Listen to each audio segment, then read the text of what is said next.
posisi utang pemerintah terus menanjak setiap tahunnya. Hal ini dikhawatirkan menimbulkan crowding out effect.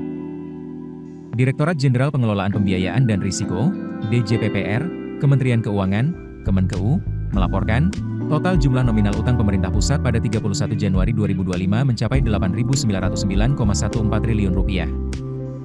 Utang ini meningkat 1,21% dari posisi pada Desember 2024 yang mencapai Rp8.801,09 triliun dan meningkat 8,07% bila dibandingkan akhir 2023 yang mencapai Rp8.190,38 triliun, atau bahkan meningkat 86,13% bila dibandingkan posisi utang pada 2019 yang mencapai Rp4.786,58 triliun.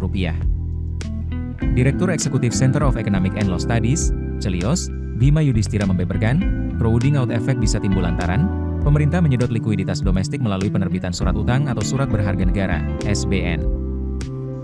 Selain itu, Bima juga menyoroti bahwa sebagian besar utang yang diambil pemerintah digunakan untuk hal-hal yang kurang produktif.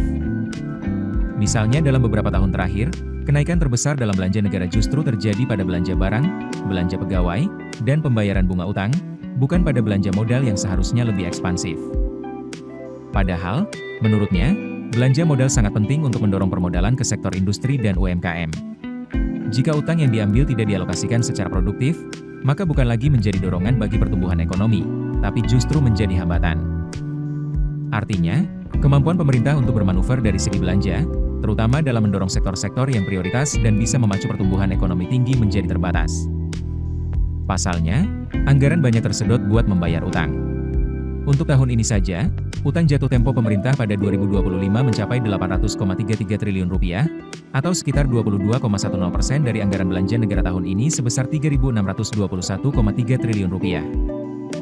Sejalan dengan itu, Bima juga memperkirakan, rasio utang pemerintah bisa melonjak hingga 49,5% dari PDB pada 2029 mendatang. Rasio ini meningkat dari target dalam Rencana Pembangunan Jangka Menengah Nasional, RPJMN, 2025 hingga 2029. Dalam RPJMN tersebut, pemerintah mematok rasio utang sebesar kisaran 39,01% hingga 39,10% terhadap PDB pada 2029.